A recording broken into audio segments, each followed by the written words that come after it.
káàbọ̀ padà gbogbo lórí tó ń wò mí nílé ẹ̀yin ará lé mo lérò pé gbádùn orin tá ṣẹ̀ṣẹ̀ fún yín tán yẹn ṣeré àlejò mi lénìí ẹ mọ̀ pé mi ní parọ́ màá sóòótọ́ ìgbà tí mo jí 10 naira màmá mi tí mo fi ra màlẹ́wà mo sọ mo jọ lọ́hùn ní gbèsè ìdá mẹ́wàá mo sọ ṣeré àǹtí ha kábàásì wọ́n fi mí ṣe akọ mo dẹ̀ ni mo máa sọ lórí ètò wọ́n ti bú mi wọ́n ti fà mí wọ́n ti bẹ̀ mí náà wọ́n fà kọ́ bẹ̀ mí ni o ṣùgbọ́n èmi náà máa dẹ̀ fà kọ́ sọ fún yàrá lé pé wọ́n fi mí ṣakọ láti last year ni mo ti ń pè wọ́n sista ẹ wá lọ sórí ètò àwọn aráalé wọ́n fẹ́ ṣùgbọ́n nǹkan kan ṣẹlẹ̀ ìyẹn ni mo fi forgive wọn nǹkan kan ṣẹlẹ̀ ní January ẹ aráalé pẹ̀lú ìdùnnú àti ọ̀yàyà ẹ bá mi welcome my beautiful sister from another mother Eleyele. Orúkọ tó gbá mi là ó tó múnú mi dùn tó pa mí lẹ́rìn ayọ̀ ni aládé ewúrẹ́ ni àwímáyẹ̀hùn àsọ̀rọ̀ máa tà sé ọba aṣọ ọ̀fọ̀ lára mi ọ̀fun mi láṣọ iye ẹni ńlá ní sí òní ó ṣeun aládé ewúrẹ́ ni àwímáyẹ̀hùn àsọ̀rọ̀ máa tà sé ẹkúlẹ̀ ẹ̀yàn ara lé. Kí ẹ rí pé mo sọ lẹ́ẹ̀kan pé èmi kan mo lórin ìmọ̀ kan mo yórin olórin lónìí kan lóun jàánú mi my beautiful sister ẹ wá bá mi kí àwọn ará lé lẹ́ẹ̀kan sí torí orin wọn ó wọ̀ mí la bẹ́ẹ̀ náà ni bó ṣe ń wọ̀ mí la ló wọ̀ àwọn ará lé la ẹ bá ń kí wọn lẹ́ẹ̀kan sí. Ẹ kúlé o ẹ̀yin ará lé ẹ̀yin olólùfẹ́ wa ẹ̀yin olólùfẹ́ Orísun olólùfẹ́ Miliki olólùfẹ́ Busola Eleyele ẹ ní fojú sunkún ọmọ o àmín Jésù ìgbàlẹ̀ yín ò ní fọ́ àmín Jésù àwọlé yín ò ní fàyà àmín Jésù ọ̀nà ò ní dímọ̀ yín o àmín Jésù màá máa rí yín bá ẹ̀yin mìíràn máa gbọ́ wa sí rere. àmín Jésù Kristi sísá ẹ mú mi mọ́lẹ̀ pátápátá ó yẹ bẹ̀ mí ẹ máa bẹ̀ mí lórí ètò pẹ́ fi mí ṣakọ ẹ bẹ̀ mí. Kò ń ṣe bẹ́ẹ̀ náà o lórúkọ èmi àti gbogbo àwọn aráalé àtàwọn olólùfẹ́ Miliki àtàwọn olólùfẹ́ Busola Eleyele à ń bẹ̀ yín o ẹ má bínú ọ̀nà ló pọ̀ àti wípé kò wá wa náà bẹ́ẹ̀ ó yọ lọ́hùn. ṣé ń gbọ́ ẹ̀yà alẹ́ ṣé ń gbọ́ kí gbà ẹ̀sìn yóò dáa fún ìjọba ìṣẹ̀lẹ̀ lọ. ẹ̀dẹ̀ pẹ̀lẹ́ a gbọ́ pé nǹkan kan ṣẹlẹ̀ sí yín ní January bíi accident or no accident or something àdúpẹ́ pé kò mẹ́yìn ẹ̀mí yé lọ Ọlọ́run dẹ̀ ní jẹ́ ká rí irú ẹ̀ mọ́ ẹ jọ̀wọ́ ẹ sọ fún wa ọmọ bíbí ìlú wo gọ̀gọ̀gàn nìyí. Ọmọ Adó Èkìtì ni mí. Adó Èkìtì ẹ wá bá ń kí àwọn tiyín ládó torí wọ́n ń wò wá ládó.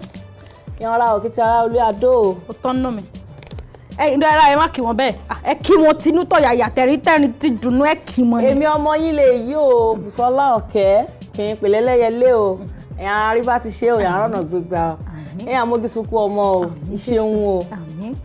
My beautiful sister ẹ jọ̀ọ́ báwo ni orin kíkọ báwo ló ṣe bẹ̀rẹ̀.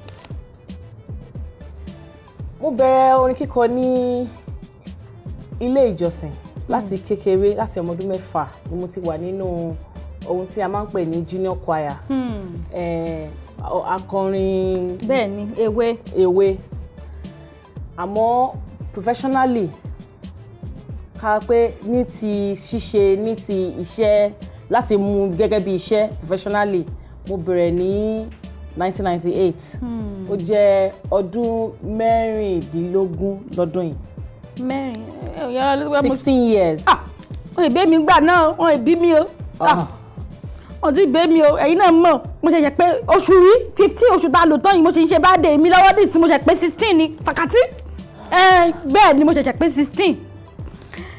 Nígbà tó rí wá bẹ̀rẹ̀ kí ni àwọn ìgbésẹ̀ tẹ́ gbé ta ló fà yín lọ́wọ́ sókè báwo lẹ ṣe débi tẹ́ délé ni.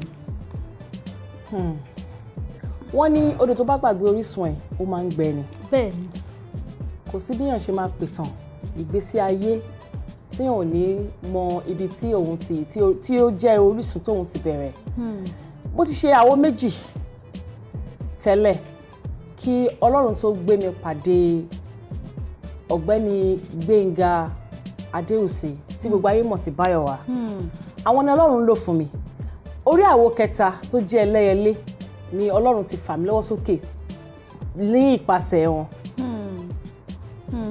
Ẹ bá mi kọrin yẹn torí dà pé ó ti ṣe díẹ̀ táwọn èèyàn ti gbọ́ ẹ bá mi kọrin Eleyele yẹn. Eleyele wọ́n bá ọ lọ àforí àforùn máa bá ọ lọ ìfẹ́ mo ní sí ọ ó máa yàtọ̀ ìjìnlẹ̀ ìfẹ́ ni ó máa yàtọ̀ sáré owó ẹ̀yìn owó lólùfẹ́ ẹ̀yìn fúnjọ owó ẹ̀yìn mẹ́nugún èkùrọ́ alábàákún ẹ̀wà Eleyele wọ́n bá ọ lọ ẹ má paná ìfẹ́ ẹ má pa ọ́ ẹ má paná ìfẹ́ fìtílà tó tàn yín Olúwa ló tàn án fìtílà tó tàn yín Olúwa ló tàn án. ṣé ó ní èèyàn kan tẹ́ kọrin yẹn fún gbà yẹn ni àbí ta ní èèyàn tó ta ló kí ló fa báwo ni inspiration orin yẹn ṣe wá gangan. rárá o mi ò kọ fún èèyàn kankan àmọ́ ó ní fíìmù kan eré àgbéléwò kan tí Rachel Oniga ṣe nígbà yẹn fún Bayowa Films. Okay. So èmi ni mo náà wá ní kí n ṣe soundtrack ẹ̀. Soundtrack yẹn àwọn ènìyàn wá tẹ́wọ́ gbà àwọn èèyàn fẹ́ràn ẹ̀ dáadáa òun ni Bayowa ṣe wò pé Busola jẹ́ ká gbé soundtrack jáde tó pé àwọn èèyàn fẹ́ràn ẹ̀ gan la fi tà síta àmọ́ orin inú fíìmù ni mo kọ́kọ́ ṣe é fún. Bẹ́ẹ̀ni. Now àwọn orin méjì tẹ́ ti ṣe sẹ́yìn ṣe lè fún wa ní ẹyọ kan àbí méjì nínú ẹ̀ káwọn ará ilé náà tẹ̀ tọ́wò. Orin 14 mo ti ṣe sẹ́yìn. 14 kẹ́ tó pàdé Bayowa kẹ́ tó ṣe Eleyele. Orin méjì tí mo ṣe kí tó pàdé Bayowa. Bẹ́ẹ̀ni. Mo yege àti àyànmọ́. Ẹ mú kan kankan nú ẹ̀. Àyànmọ́ mo yege àwọn èèyàn tiẹ̀ tí ìgbúrò mi rárá púpọ̀ gbà yẹn àmọ́ àyànmọ́ yẹn àwọn èèyàn mọ̀ dáadáa. Ẹ wá mú kan nínú mo yege. Mo yege ìdè mi já ayọ̀ mi kún àtún mi sílẹ̀ mo yege ìdè mi já ayọ̀ mi kún àtún mi sílẹ̀ mo yege mo ti ráyọ̀ nínú ikú rẹ̀ ó tó ṣe bí èmi sílé máa yọ̀ ìdè táyé fi dè mí ti já àwọn táyé fi bò mí lójú ti ká ó ti ká lójú mi ò ẹ bá mi yọ̀ mo ti yege ní ti àyànmọ́. Gbà mí Olúwa Ọlọ́run alààyè bàbá yára tètè gbà mí ọmọ ẹlẹ́ran mi ń jẹ gbogbo ẹran ọmọ aláṣọ mi ń wà kìsàkínní ká ti gbọ́ Ọlọ́run alágbára gbà mí ayé retí ẹlẹ́yà mi púpọ̀. Ọlọ́run á máa fún yín ṣe. Àmín. Kí ni ìbáṣepọ̀ ẹ̀yin àti àwọn olórin tó kù? Àárín wa gún nítorí pé èmi jẹ́ nìkan tó yẹ pé gbogbo ènìyàn ni mo bá ṣe mi ò lólódì èèyàn kankan àárín wa gún dáadáa kódà púpọ̀ nínú wọn ló jẹ́ ọ̀rẹ́ tí ó súnmọ́ dáadáa mọ́ mi. Ẹ sọ lẹ́kọ̀ọ́ pé ẹ ti ṣe àwo bíi 14 báyìí. Bẹ́ẹ̀ni. 14. Bẹ́ẹ̀ni. Ẹ̀yin ará lé 14 minus 16 ẹ rò pé mo sọ pé 16 years ni mí ẹ bá ń yọ 14 àwo kúrò nínú 16 ó kù ọdún méjì ẹ̀yà pọ̀ ọmọ ọdún méjì ni mo wà nígbà tí sísá yìí ti bẹ̀rẹ̀ sí ní ṣàwo kọ́lọ́run ṣàánú Ọlọ́run á fún wa ṣe. Ẹ sọ fún mi mo gbọ́ nígbà kan wípé ẹ̀yin àti Fada U-turn pé ẹjọjọ ṣe pé ẹjọjọ fẹ́ ara yín lọ́kọ láya. Rárá kò sí tó jọ rárá àti rárá. Ẹ mọ̀ wọ́n rí ẹ rí wọn rí.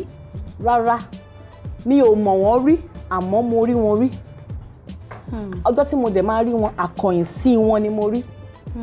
Bí mo ṣe ń drive wọ ilé tí ọ̀gá mi promoter mi Bayowa International tí wọ́n ń gbé nígbà yẹn ní Agnes bí mo ṣe drive wọlé tí mo ń wọlé tí mo bọ́lẹ̀ ní mọ́tò mo rí àkọ̀yìn sí ẹni yẹn mo wá ń béèrè lọ́wọ́ ìkan nínú àwọn tó ń bá Bayowa ṣe pé èwo ló tún lọ tó dárí pọ́n yìí tí ó gun orí lọ́dà báyìí wọ́n á ní ṣé mi ò mọ̀ ni Fada U-turn nìyẹn àkọ̀yìn sí ẹ̀ mo rí bóyá fẹ́ gun orí ọ̀kadà àmọ́ mi ò ní àjọṣepọ̀ kankan pẹ̀lú